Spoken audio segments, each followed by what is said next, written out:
can be because you're so bound down in this area. Yeah.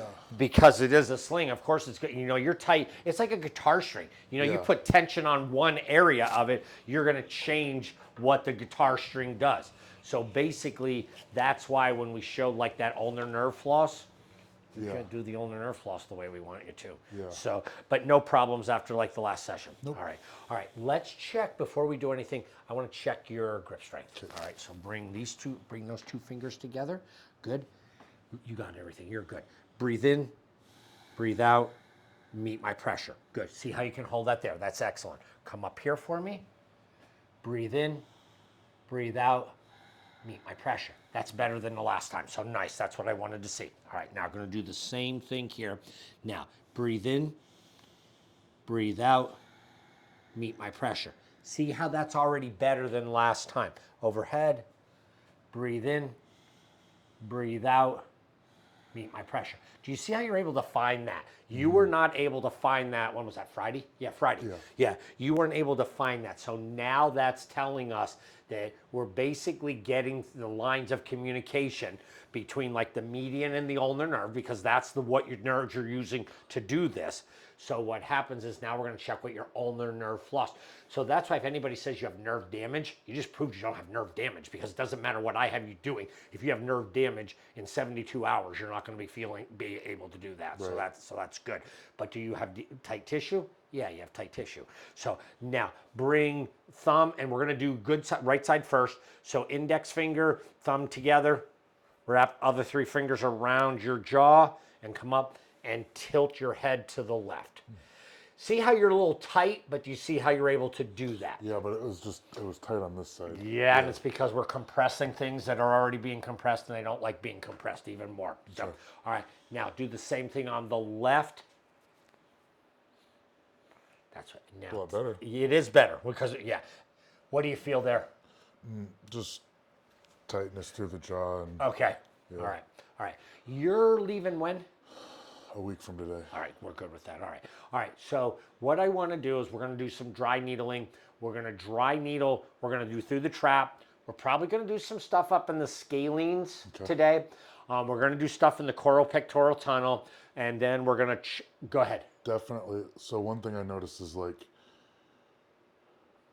it seems like kind of broad pain up through here, but then very pinpoint right to here. And again, you know, the pec minor doesn't go quite that far, but you have this big part of the pec major, which does. So what happens is the idea of getting in there and releasing any of this stuff. So basically, I'm going to start you off on your belly. We're going to start stuff in the neck. We're also going to work the trap. We're going to work the levator. We're going to work some stuff in that thoracic spine, which we were talking about. We're going to also work out into like the shoulder blades. Then we're going to flip you over. And now we're going to do more stuff towards the left on this side, where we're going to work into this, the trap. We're going to work into the scalenes. But then what happens is we're also going to get up into the armpit. And what happens is the ulnar and median nerves travel down here together. And then what happens is the ulnar nerve keeps going down here, but then the median nerve comes over to here. Think about what your sport does. You're having to do a lot of gripping like that. So we're going to probably see these flexors are going to be tight on you. And that's why, do this one I want to just check your median. Go ahead. Yeah, you're good. Bend right wrist backwards like that. Tilt your head to the right, or to the left, I'm sorry. You get what that feels like. That's a median nerve tension test. Okay. All right, go ahead and do the same thing on the left. Bring fingers back, bend wrists backwards, keep fingers straight. What do you feel from side to side? What do you mean? Oh, compared to when you did it on the right side. This is a little tighter. Okay, and where were you feeling most of the tightness when you did that? Traps. Again, yeah, see how this traps, scalenes, and we're going to find out levator in the back is a big player in all this stuff. So, all right, makes sense? Yeah. All right. Can you take shirt off with the thing, with the mic? And we're going to get you onto your belly.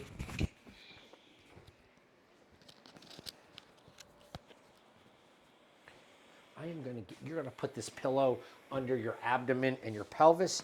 You're going to put your head right in there, and you position yourself however you're comfortable. Adjust that towel just in case so you don't get a wrinkly face. Go ahead. I don't know what you have planned the whole session, but can we check the rotational after, like, before we finish? Can we check the rotational drill? You mean for the anterior and pull? Yep, we can do that. That's easy. That's fine.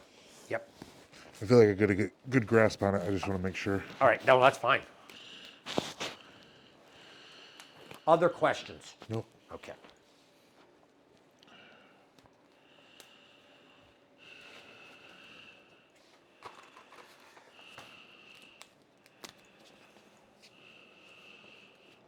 So we're going to leave the neck ones in to Okay. cook a little bit.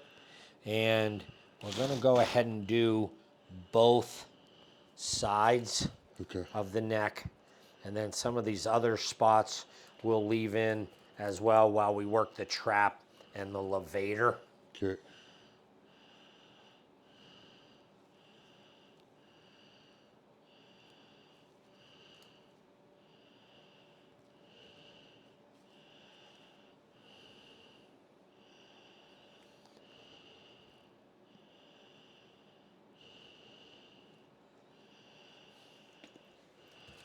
Her Teresa's having some issues with the car.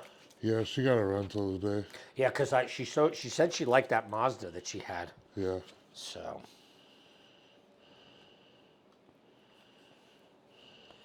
So basically what we're doing is the first ones that we're putting in are going in around C7 and T1 because the ulnar nerve has C6, C7, C8, and T1 nerve roots. And then we're going to put needles in right above them as well.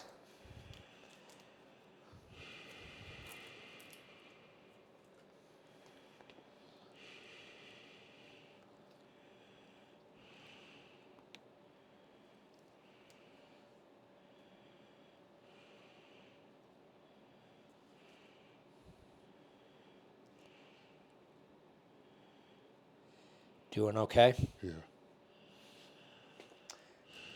Your neck definitely doesn't seem as tight as it was on Friday when we're putting the needles in, so that's a good sign. Yeah.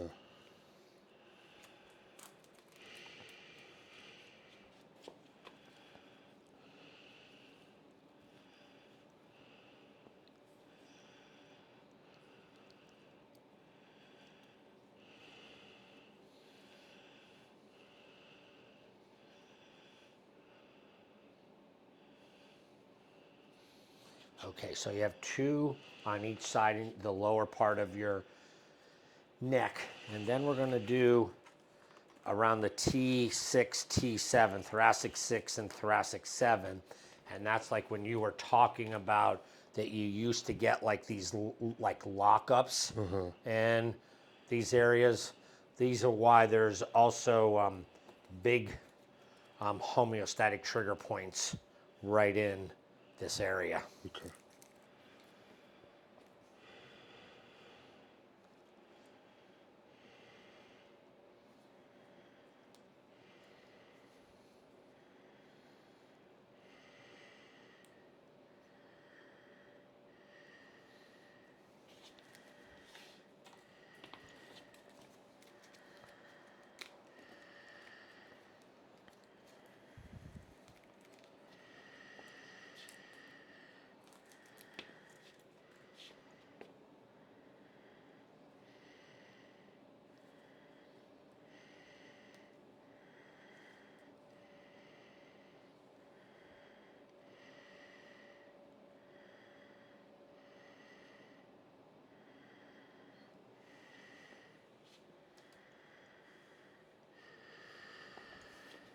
Doing okay? Yeah.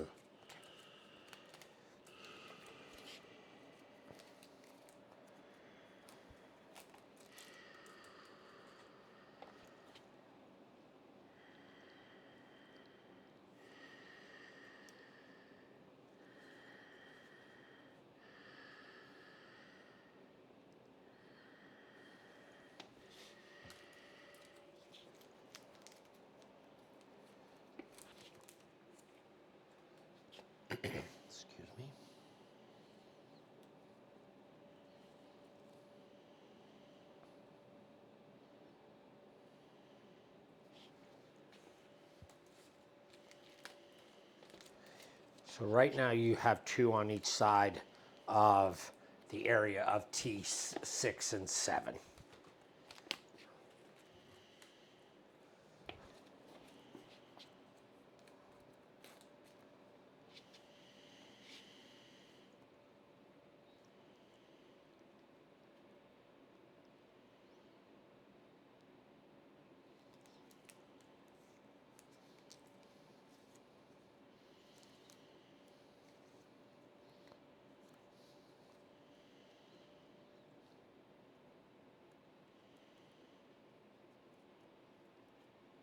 Doing okay?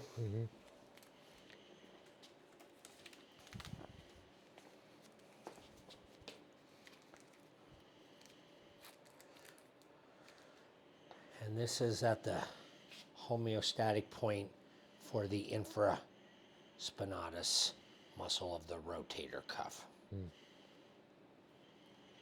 Would this all explain why I have trouble training my rotator cuffs with internal external rotations? Yes, most definitely.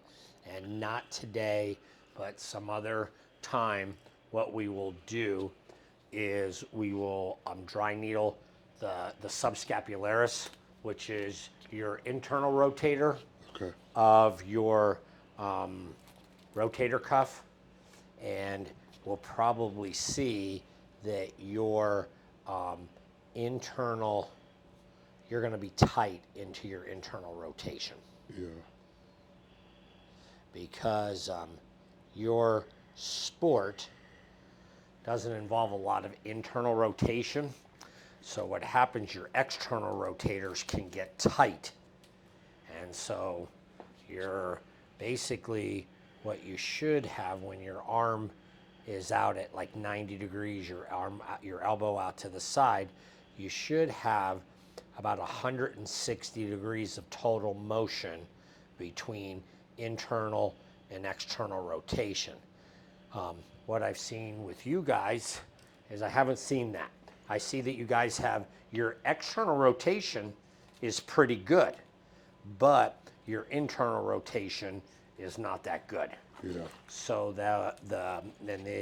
your subscapularis is located on the front of the shoulder blade. So what happens is, because your guys are good at taking your basically the infraspinatus and the teres minor like it's supposed to, but a lot of times it's training that they see how you're trapped. We're just getting twitches with you right and left. So so basically we got with you, and everybody makes this like big deal about what the rotator cuff does.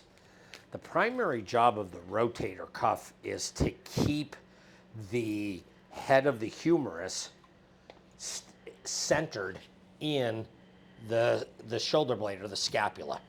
And if it's not doing that, you'll have shoulder pain. This is where people who say they have impingement, one of the things that can be going on is that if you don't have that good muscle control of the 4 rotator cuff muscles, you're not centralized. So this is, in my opinion, the best way I've heard the rotator cuff explained very simply. Correct me if I'm wrong, but the rotator cuff is designed to handle force, not produce force. Yeah, I would agree with that. I would. And again, it's all about that, making sure, and because you have which we've talked about when we were doing like the pelvic floor stuff with your intrinsic core, is that the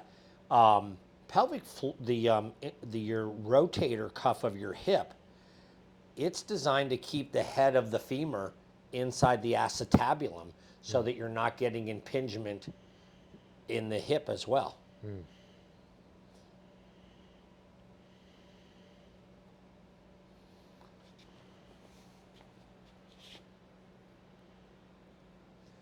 And that's why one of the mistakes that people make when they're, and I'm talking about not you guys, but people who treat shoulders, like say you have somebody who has like 110 degrees of external rotation. which is a lot, but if they're like a baseball pitcher, that's kind of normal. But so they're trying, so that means you only should be working about 50 to 70 degrees of internal rotation so that you have that 160 to 180 degrees of motion. You have people who try to push it past that point and they end up creating a hypermobility situation in someone's shoulder. So that's why we don't like that. You doing okay? As you can see, your left trap was definitely lit up more than your right trap. So when we did things. Okay. Now, just going to start to take these out. And before we do stuff on the back, I'll show you that internal and external rotation that I was talking about.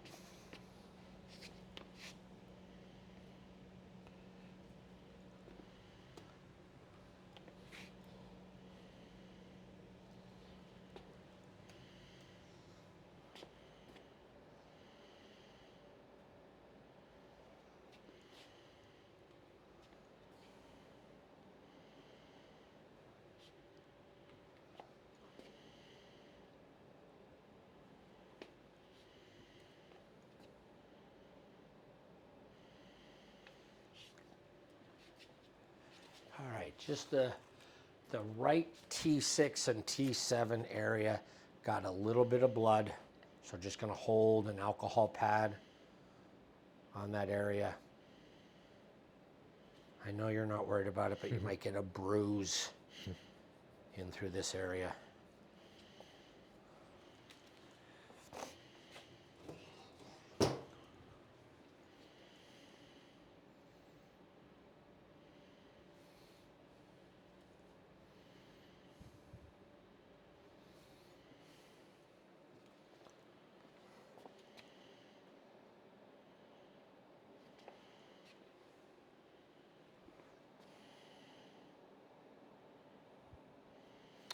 Okay, good. Nice and easy, roll over onto your back for me, please. Take your time. Let me give you that pillow. So what we're talking about, so what we should see is, see, you easily have 90, 95 degrees of external rotation. So that means we want to see that you have anywhere from 65 to 85 degrees of internal rotation. Feel how that kind of gets tight right there. We might want to work on gaining you a little bit more internal rotation, but you're really not that bad, which is a good thing, all right? Now, and you see, you have you ever subluxed or dislocated the shoulder that you know of? Not that I know of. Because you're like at 100 degrees of external Feels like rotation. you could push it more too. And I go, and I probably could, you're probably right. But once I start to feel resistance, that's why I ask you if you had you ever subluxed or dislocated. Is it maybe because of this head's torn off? Yeah. Yes, it definitely could be. Most definitely. So basically, let's say you're at 95 to 100 degrees. So basically, we'd want you anywhere from 60, maybe 75 degrees of internal rotation.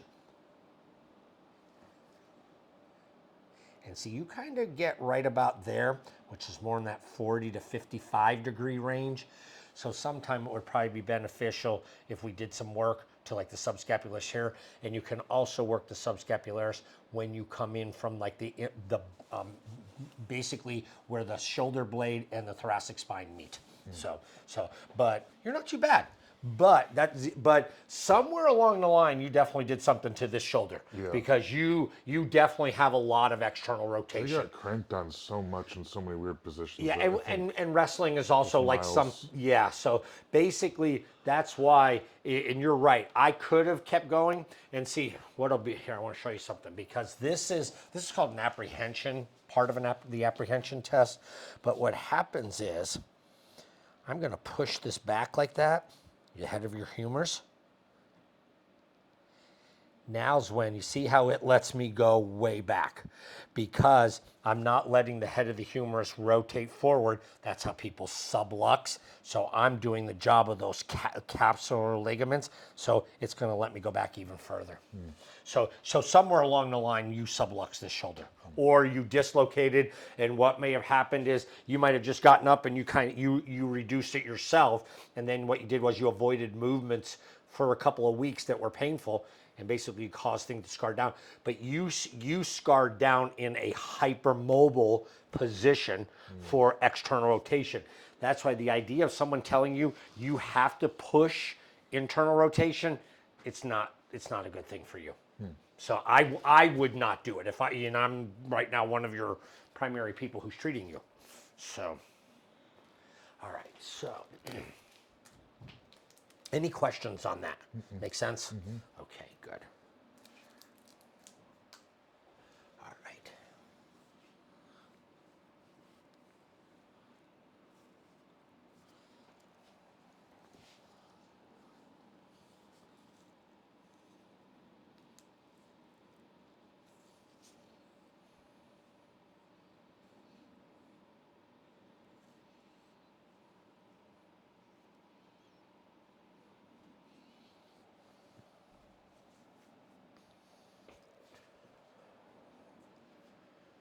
With these homeostatic points, you do treat them on both sides, just to make sure that we're not finding something here on this side that's, even though you're not symptomatic with the ulnar nerve floss, we want to make sure that you don't have anything hiding on us here. Ooh, There we like go. that? Yep, you got it. Exactly.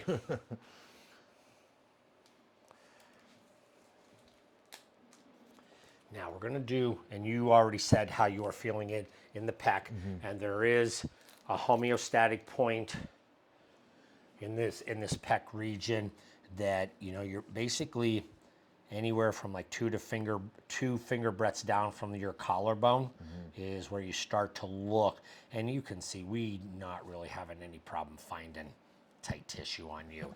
And then what happens is, because like you have the pec minor here, then you have the pec major laying over it, that's why you're finding are feeling like these sternal fibers of your pec major are part of your problem.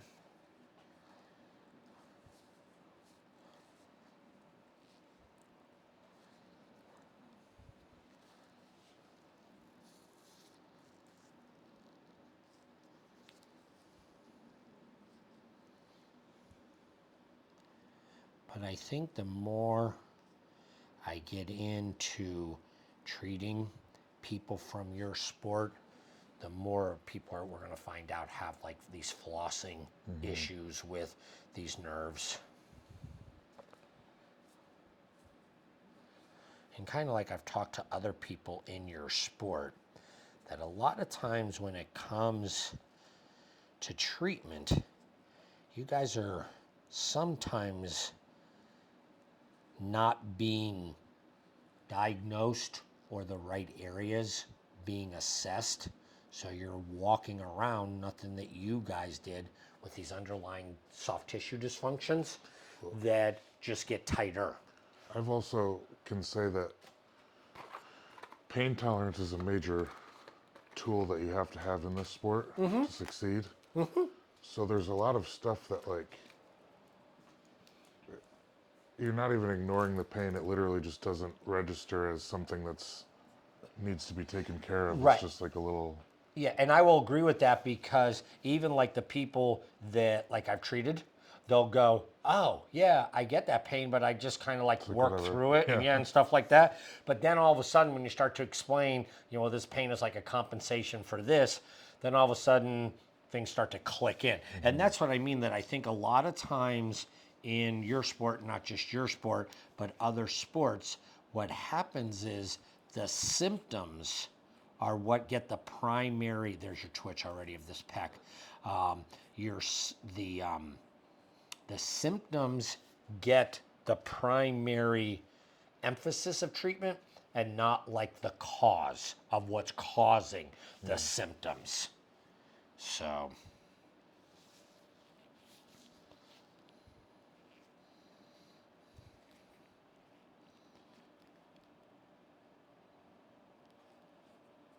That's like when I tell you, okay, just got something. Yeah. So even though this side was pretty good with everything we did, you saw we didn't have any problems finding some homeostatic points on this side.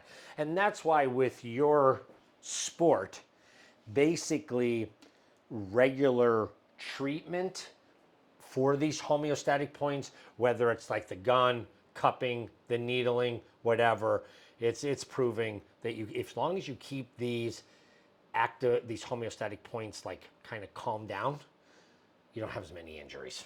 So,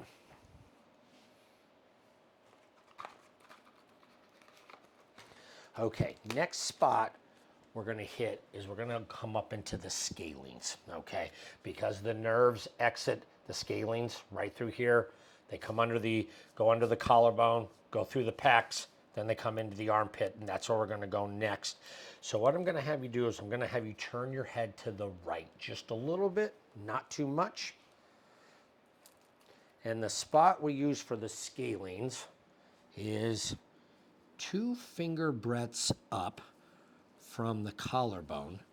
Push your head up into my hand, please. Good.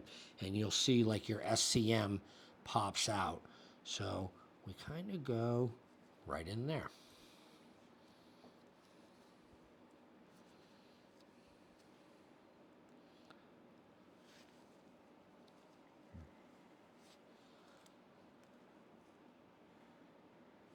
You okay?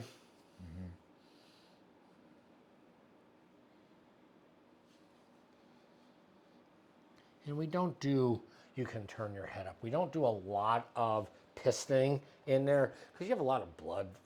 That's an easy, if I can get a bruise in the middle of your back, if I piston, I'm going to definitely get a bruise. That between that and the face, you don't do a lot of pistoning in those areas. All right, still with me? All right, next thing we're going to do, you're just going to come out just like this. And this is where we're going to feel for a pulse. And then what we do is we get that break, those nerves above, and right there's your pulse. So we put a needle above, we put a needle below the pulse.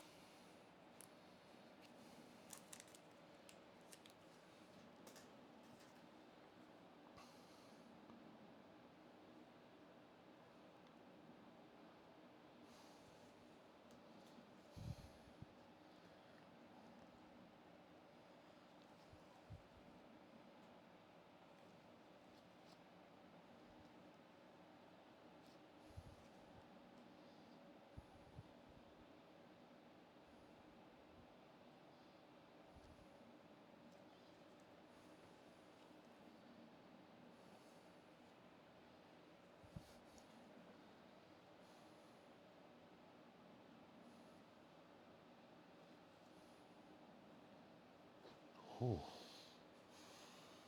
It felt like electricity all the way down my hand. And just so you know, this is a 1-inch needle. That was just the tip of the needle. Ooh.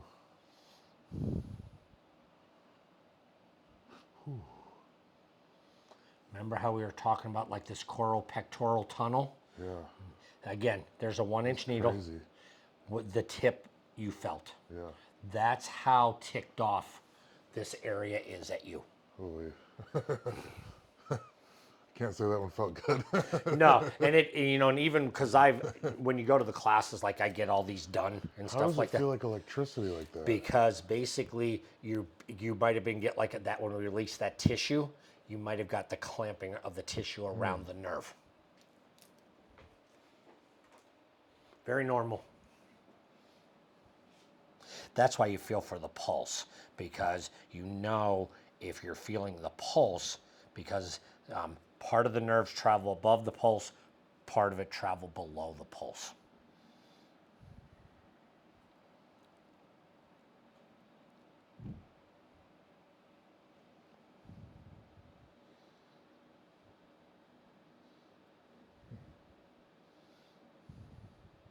Ooh. Oh man, it's still. Holy shit. Now, 1-inch needle that's probably in 1/4 of an inch. So when we talked about like these impingements, this is called the ligament of Struthers. Not that you need to worry about this, but this is an entrapment point for the median and ulnar nerve. It's like my whole hand lit up. It's like still go. Is it in there? But see, no, the needle's out. I have the needle right here. It feels But like still. yeah, but isn't that, you okay? Yeah. Isn't that wild what happens right here? So, you still okay? Yeah. All right. Yeah. Now.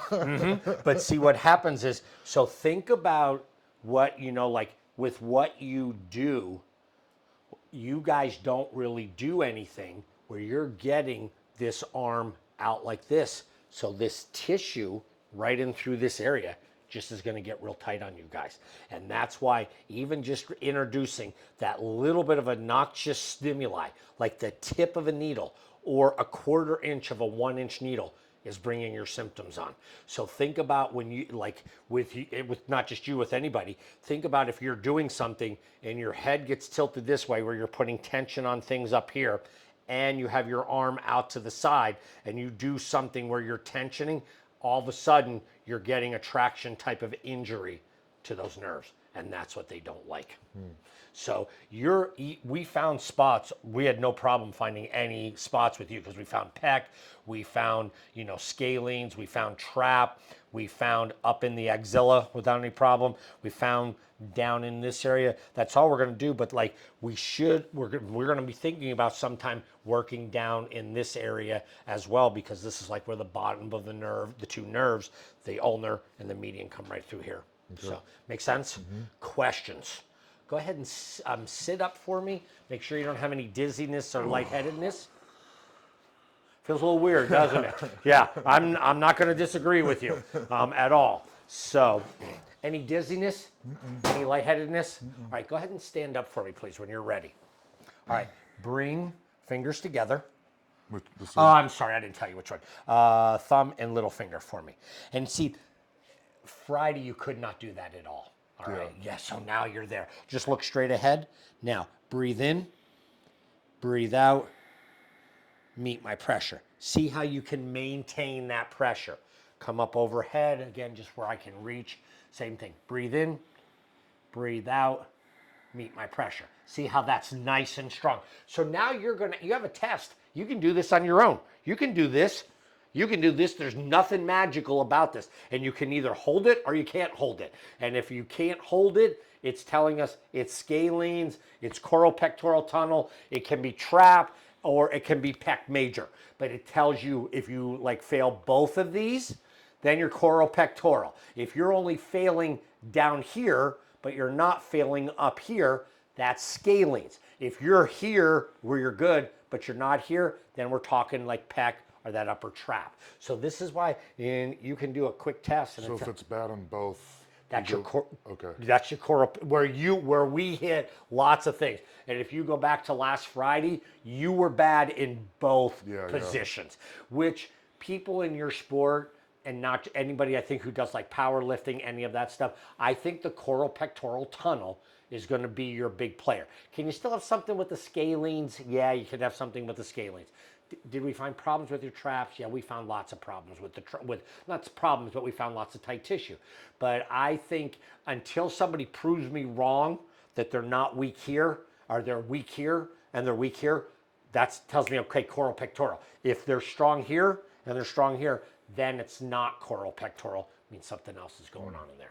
Does it make sense so far? Yeah. All right. Now, how's your hand feeling with the numbness tingling that we hit? It's better now. All right. Okay. It's like really hitting the funny bone. Yeah. Well, and it is because it is because you're basically, again, because we this integrative dry needling is so big on these landmarks to make sure that you're not sticking places where you're not going to be supposed to be sticking things. That's why you got that release where all of a sudden we hit that tight tissue. And that's why you feel like, if you notice, I'm not just sticking a needle in, I'm palpating for tightness along in this case, the median and the ulnar nerve. And what happens is you got spots. Yeah. And and that's where cupping and the percussion can help, but it doesn't help, in my opinion, as good as the dry needling. But if I have somebody who doesn't like needling, am I going to cup them in those areas? Yeah, I'm going to cup them. Am I going to percuss them? Yeah, I'm going to percuss them. So Okay, make sense? Yeah. Let me see you do your ulnar nerve Yep. test for me. So this time it's Both of thumb and index finger. We're just going to do left side. So just come up and wrap around. Okay, tilt over that way. See if you can keep this. There you go. Now, you couldn't do that at all on Friday. And I can even get like here. Yeah. So this is, I want to make sure you don't have any blood. Nope, no blood. So what happens is, right there, you just proved that we worked. How do you feel right now? I sore. Oh, yep. Worked. But I do have a question. Hit it. So when you get into front rack position, this is a lot like front rack position. Okay. Where you're coming here and holding the weight. Okay. So I just want to make sure that when I do the drills at home, I feel like I want to retract the shoulder blade and then come up. Right. You don't. You don't even. You can retract if you want, but it's more just kind of getting the arm to come around. Okay. Just try to. You're trying to get your thumb and your index finger as close to encircling your eye as possible. But for you, again, don't forget, we weren't getting anywhere close to that on Friday. Now I'm happy you're getting because basically it's these fingers that you're doing this with. Doing this is not ulnar nerve at all, okay? It's these two fingers. So when you're getting these two fingers and you're getting them to hold at the bottom of the angle of the jaw here, that's where you're really getting that tension on. This just kind of stabilizes you there. That's the whole idea of what that is. But this is not ulnar nerve at all. Okay. So, makes sense? Yes. And just remember, when you're pulling away, if thumb side fails, you know you did something median nerve. If pinky side fails, then it's ulnar nerve. If both fail, that's when you're trying to find out exactly where the problem is. Okay. You want to check your anterior and posterior oblique slings. So, all right. Go ahead. What do you need? I was looking for the little thing that we used. Didn't you have a foam roller that we used? We used a foam roller, but I want to check yeah, what yeah, you're sorry, like. yeah. Yes, yeah. First of all, you might not need that anymore. Yeah, the foam roller's right there. So what happens is if you're doing well with the anterior and posterior oblique slings, we're not going to worry about it. Okay. So, all right. So look straight ahead. You know all the cues. Lips together, teeth slightly apart, tongue towards roof of mouth, and basically chin tucked, neck long, chest wide, ribs down, pelvis relatively even. Breathe in, breathe out. Meet my pressure. Good. We do 3 reps. Breathe in, breathe out, meet my pressure. Good. Breathe in, breathe out, meet my pressure. Nice. All right. Now we're going to check the other side just to make sure that everything's okay. So we just checked left anterior oblique subsystem, and that then checked also the right posterior oblique subsystem. So same thing. Basically going to meet my pressure. Breathe in, breathe out, meet my pressure. Very good. Breathe in, breathe out, meet my pressure. Nice. Breathe in, breathe out, meet my pressure. Now, so your anterior oblique subsystems are good. Let's check posterior oblique subsystems where they have to go first. So you're going to just line everything up just like you just did, that same position. What I'm doing is I'm now switching my hands. I'm going to try to do this with you versus we were doing that before. Breathe in, breathe out, meet, perfect. Breathe in, breathe out, meet my pressure. Good. Breathe in, breathe out, meet my pressure. Nice. All right. Now we're going to do this one. Okay. Breathe in, breathe out. Good. Very good. Breathe in, breathe out. Good. Breathe in, breathe out. Very good. All right. So now you own all 5 of these subsystems, which is good. This now gives us permission to start to explore, because basically, if you take a look, not a lot of these include like arm stuff, okay? But that's because you have to be able to stabilize everything before you start doing like arm movements and stuff like that. So now we have permission for you to be doing ulnar nerve flossing and see So what we does. can really start hammering this stuff. Yes, exactly. So basically, I don't care what else you do with everything that we've worked on, but I don't think there should be a basic you can. checkup protocol. Yeah, you can. That's what. See, you're one of my patients who's willing to do more than what I ask. 95% of my patients they want one or two things to do, and that's about it. So I've kind of tailored it that way. But for people like you, anything that I've given you to do, you can do 90-90 breathing. You can do the crocodile. You can do the cat camel 2.0. You can do the pelvic rocking, because you can't go wrong with any of that stuff. That's something that's good for everybody to do before you do a workout, okay? Yeah. Because you're like before I do my workout, I always do at least 1 minute of 90-90 breathing, and I always do at least 1 minute of crocodile breathing. Okay. Because if I can't do that stuff, that means I got to check what happened to me while I was sleeping or whatever. And then I go to I do the cross. Have I showed you this stuff yet? Bringing on all fours and stuff. We're not going to get started. We might do this after you get done, after you like your competition. That would be the next thing I would want to work with you. So basically, I do 1 minute of both of the 90-90 and the crocodile breathing, and I do what's called the quadruped alternate, where I'm bringing opposite hand and opposite knee. I'm lifting one knee and 1 foot up 1 inch, and then I'm crossing like this, because that tells me in 6 movements if the 5 subsystems are working like they're supposed to. So I do like 5 reps of those in all 6 planes, and then I do, which eventually I want to get you doing this as well, I do the modified Turkish get-up, or what's called the immaculate dissection get-up, because it basically takes somebody from 0 to 14 months of development. So basically you start off where you're just laying there, and then you go through all of the things, and let's say, perfect example, let's say you're on the airplane, you're a bigger dude, all right, and say you get crammed into a seat. All of a sudden, you could do like the modified Turkish get-up in both directions. You get out of the plane, let's say your shoulder's bothering you, because we know that you have like some shoulder stability issues on the right side with your external rotation. You roll over, and all of a sudden, you notice that you can't pivot your hips when you have your arm out straight, but you can do it when you're like here with the elbow bent to 90 degrees. That's telling us there's something here that we need to take a look So at. that get up basically assesses you in one movement. Okay. You got it. And basically, in my opinion, I don't know if it's going to be while I'm still practicing, but I would love to do it with your sport. Everybody, if there's an injury and I have enough space to do things, I'm going to check, do they 90-90 breathe? I'm going to check, can they crocodile breathe? Then I might get them to see if they can do, like the 1 rep of all 6 movements, and then I'm getting them to the Turkish get-up. I literally don't do a workout until I do 5 reps on each side of the modified Turkish get-up. I don't do it. Basically, because you're going to set yourself up for an injury. Yeah.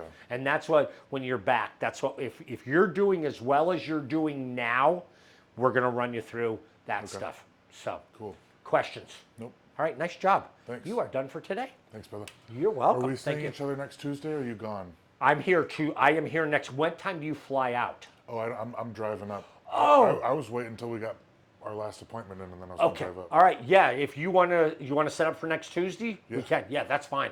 Yeah, that's easy. Earlier the better, but 4 is fine. Oh, no, I'll let you know, because I'm on vacation like the next Wednesday, Thursday, and Friday. I'll know my home health schedule by end of Friday, so I'll just text you and we'll do something. That works. Cool.